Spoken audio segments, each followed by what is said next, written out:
Welcome to the Topic Series. I'm here today with Hugh Hoagland, and we're discussing AmpShields in the HT gray color with both a short chin protector and a longer chin protector, both of these products being 12 calorie.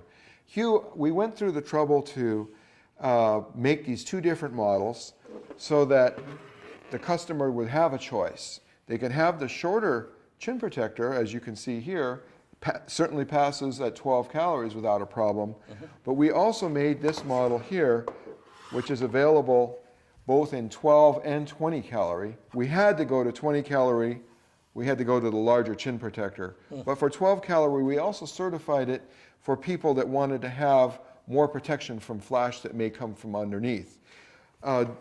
Do you see the utility in having both designs available for something like this? Well, sure. A lot of companies prefer to go higher. If you're not under the 70E standard, you can go to a 20-calorie shield pretty easily with a 20-calorie balaclava. So electric utilities are using these quite a bit so that they don't have to go to a full hood. With the new lift front hoods and things like that, it's making it less important. But still, some people choose the AmpShield type design because they don't want anything that's blocking the peripheral vision of the worker.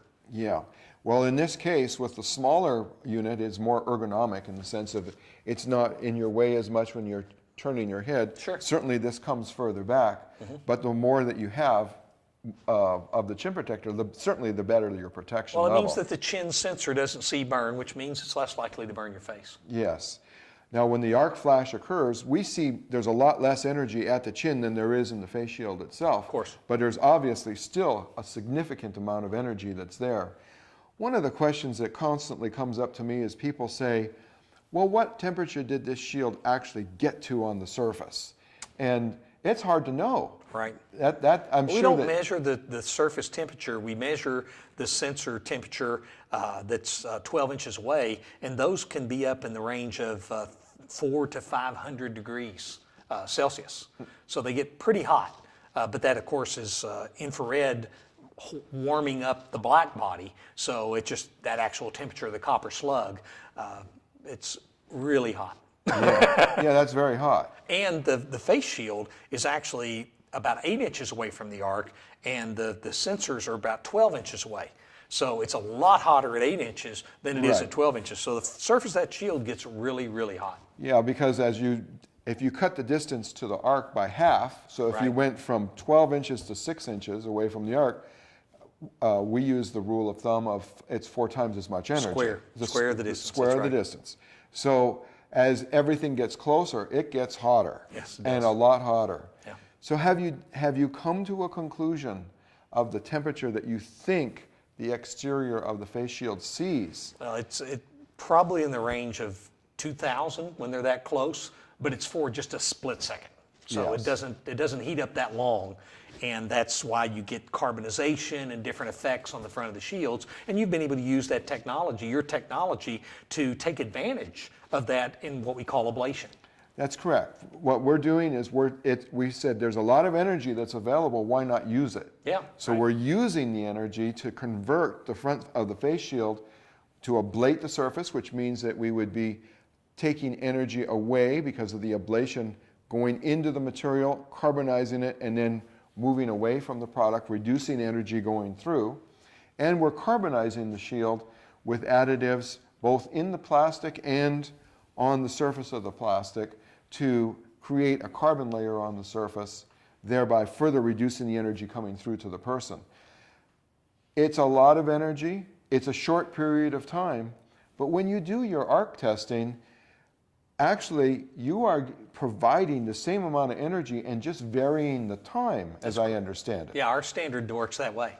So the way that the standard works, and if this is a 12-calorie shield, how long is the arc test? Well, the heat flux is 50 calories per centimeter squared per second. So that's the heat flux that we're putting on the surface of the mannequin.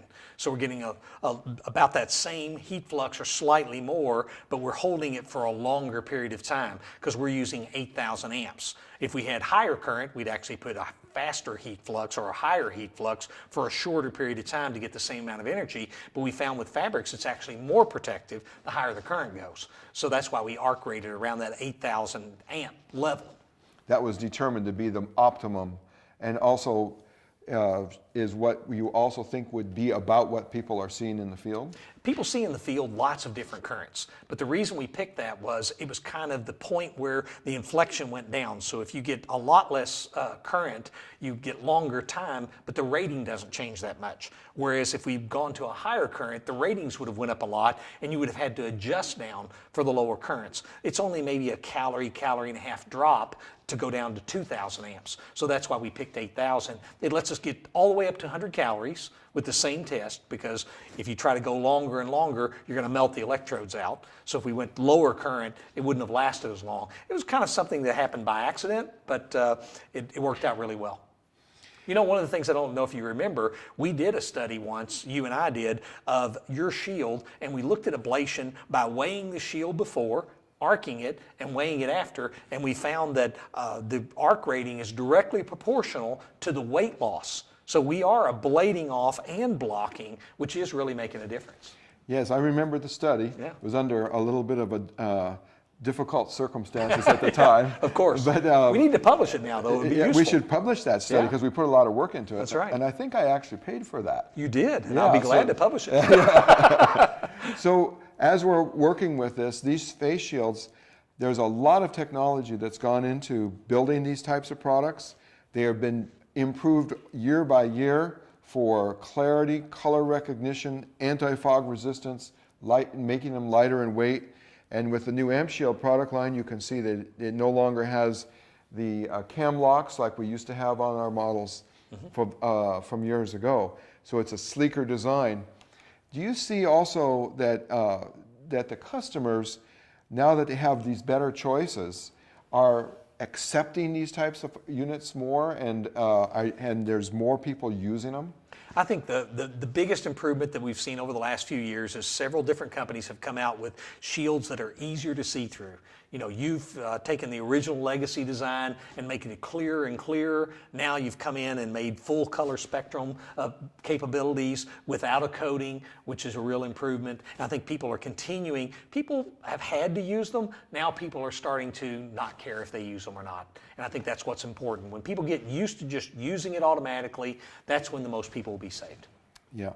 Hugh, thank you so much for coming in today and taking a look at our AmpShield product line, available from 12 to 20 calories, and also in the new HT material, highly transparent nanoparticle arc shields. Thank you. Thank you.